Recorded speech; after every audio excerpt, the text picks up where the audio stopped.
going up. The doors are closing. Peter Piper picked a peck of pickled peppers. The most difficult pronunciations, I believe, are R, L, I, E. Honestly, they're easy to learn if you study the tongue movement and the lip movement. I want to go to the bitch. Hello and welcome back to Lunch Hour English. Today I'm talking with an American voice actor living in Korea. You've probably heard her voice at airports, in English textbooks, and more. She's going to share her story and give us some pronunciation tips today. So let's get started. Welcome, Bora. Hi. Hi, everyone. My English name is Brooke, and my Korean name is Bora. I come from the United States, born and raised Floridian. I've been living in South Korea for 6 years as of next month. So Ooh, happy 6-year anniversary. Thank you. So where can people hear your voice in Korea? I think the most famous one that people, especially foreigners, might get a little bit triggered by is at the immigration office in Mokdong. Number 501. Go to desk number 3. That's what I do. Oh my God. That's insane. And this whole time I thought it was AI. No, that's real. I also do Incheon International Airport. Going up. The doors are closing. Yeah, it's funny, right? Wow. Another thing that I do quite frequently is English textbooks. Circle and choose the correct answer. A. Usually PTSD coming. Yeah, PTSD 나왔어요. Yeah. How did you get into this line of work? I was 18. I started watching anime. I got really into Naruto. I would watch the English dub and think they're so fascinating. Can I imitate it? And at the same time, I was working at Chick-fil-A. And then when people would call me at Chick-fil-A, I would always answer in different voices and make people think I'm different people. And so my coworkers were like, oh, Brooke, you're actually pretty good at this. And so I'm like, am I?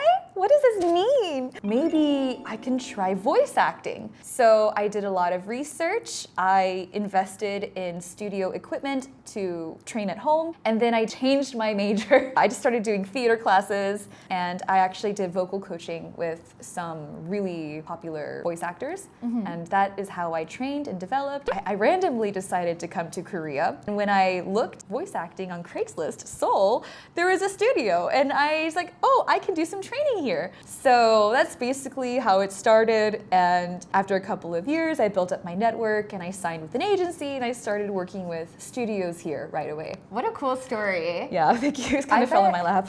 Roughly how many voices would you say you can do? 15 to 20.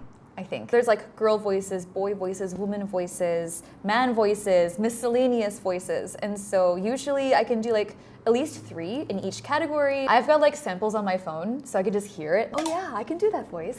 So do you have a voice that is really difficult for you to nail down yet?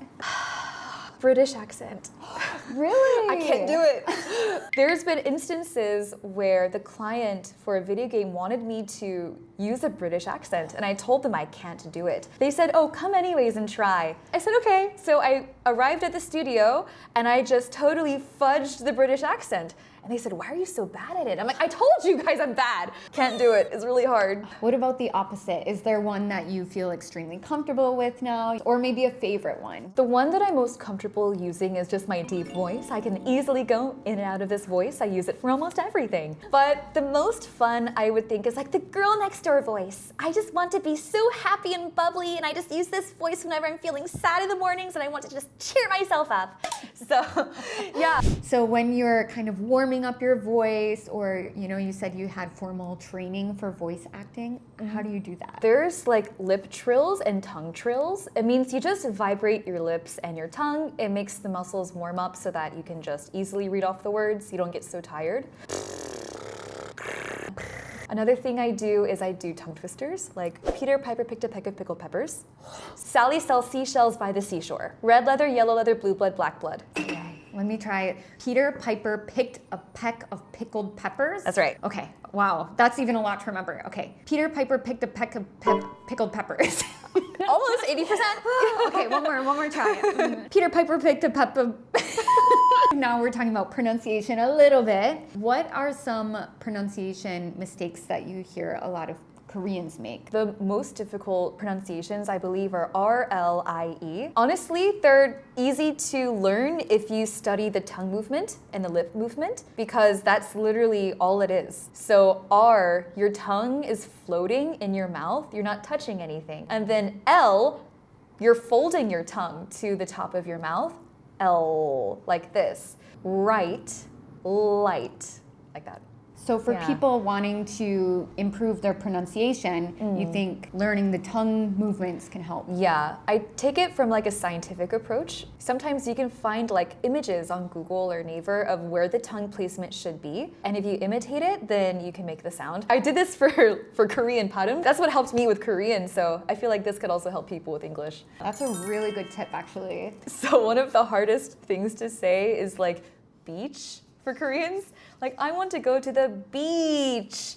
But they don't say the long E, they say a short I. So it ends up coming out as, I want to go to the bitch. Oh, really, do you? Okay, well, be careful.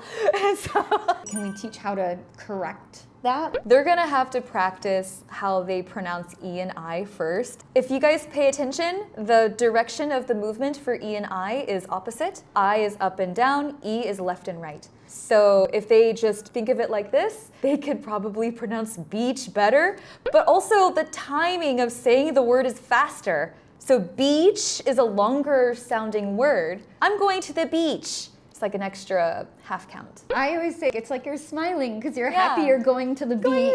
I'm going to the beach. Yeah.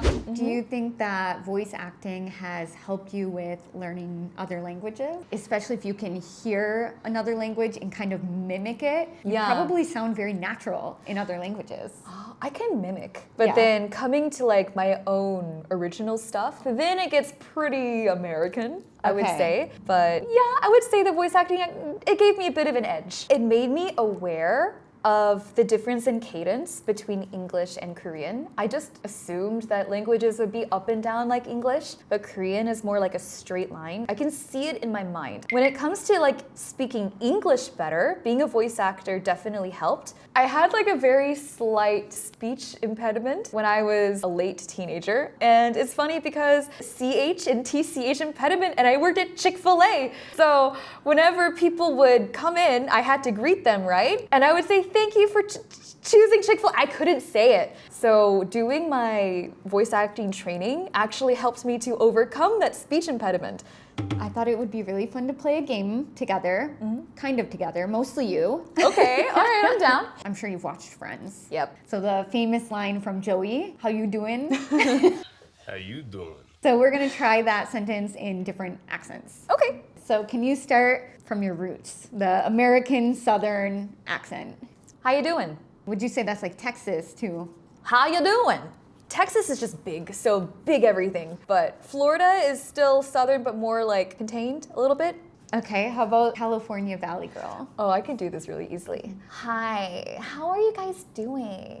Just want to get together, have some girl time. That was good. Like drawing out the sounds, right? Yeah, the vocal fry is really strong. How you doing with the British accent? I'm sorry to do this to you. How are you? Are you doing great? Fresh, wonderful. This is how British people speak, maybe. I thought it was pretty good. Have you ever tried celebrity voices? Like I know Jennifer Coolidge. Is that how Oh my gosh, I'm working on her voice right now. She's got the most iconic. Makes me want to eat a hot dog real bad. Makes me want a hot dog real bad. Makes me want to eat a hot dog real bad. Nailed that. Thanks. Everyone at home, round of applause for Brooke Bora. Thank you. Thank you so much for joining me today. It's been a pleasure. Yes, I will hopefully see you again on here. I'd love to have you back. Thanks. I'm just here. Where can people watching find you? I am on Instagram, Bora_in_Seoul. I'm also on YouTube and TikTok, Brooke Goodman VA, and I talk about my life in Korea, voice acting, some Korean stuff, so it's pretty cool. So come check it out. If you ever need a voice actor, you know where to go. All right, thank you so much for watching today, and I will see you next time. Bye.